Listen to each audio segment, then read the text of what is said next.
Thank you. Thank you very much. This is a great honor for me. I've had the privilege of working with some wonderful scientists in my career, starting with my friend Kip Thorne, who I'm sure some of you know. Kip came up with the idea for Interstellar, worked with my brother for years, and then when I took over the project, I sat with Kip, and I would have these sessions where he would patiently and calmly explain general relativity, simple things like that, to me.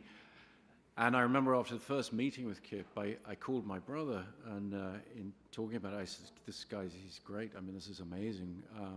And he said, yeah, but did you notice after about 45 minutes, did your head start to feel warm?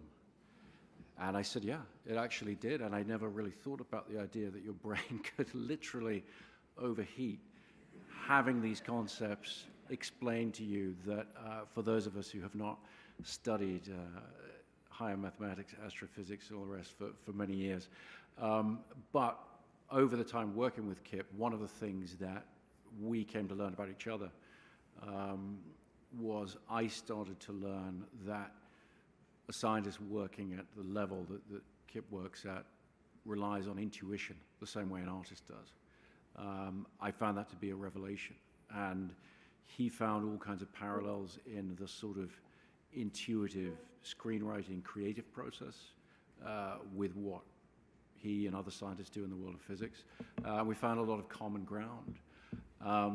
It was a wonderful experience, and I've worked with him since on Tenet and then again on Oppenheimer. And Oppenheimer is a film that deals with many things. But one of the things it deals with is the interaction of scientists, the communication between scientists and the rest of the world. And I think, probably this will be talked about more tonight, but a lot of the time I think people discuss the role of scientists in policymaking, the role of scientists in society as a whole, as if scientists were just sensible enough to simplify their message, people would understand it, and everything would be great and the world would be fixed. And of course, what that ignores is science isn't simple. It's very complicated, and what you deal with are very, very complex problems and solutions.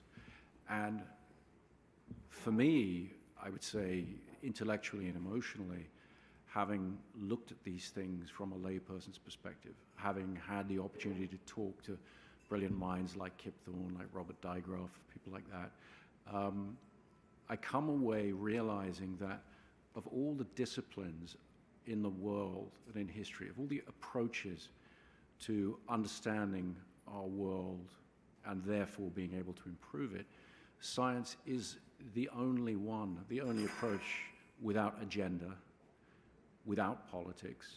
I don't mean the internal politics of different scientists. I'm sure you all hate each other, really, whatever. But what you respect is truth. Science is truth, and science seeks to disprove itself. It's proud to say when it's wrong, because that means something's been learned and something's been improved. And in case it hadn't occurred to you, or in case you're wondering, there's nobody else on Earth doing that but scientists.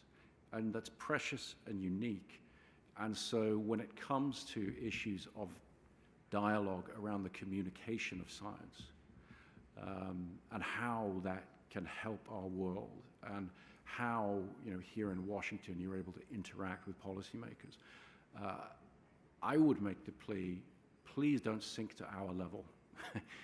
Keep on speaking the truth in the terms in which it needs to be expressed. And if there are complexities and contradictions within that truth, please keep telling the truth and trust that we will find a way to listen, and we will find a way to come to you. Because without that elevated discourse, without the truth being spoken, all is lost. In a world where everybody is shouting all of the time, science risks losing its voice if it tries to shout as loudly as everybody else does. So trust us to find a way to listen to you and keep doing this wonderful thing that you're doing. Specifically with the FAS and the great history of this organization, I think it's worth pointing out, my film ends, well, I'm hoping you've all seen it. If you haven't, you've had plenty of time, so I'm sorry. But the film ends on a note of despair.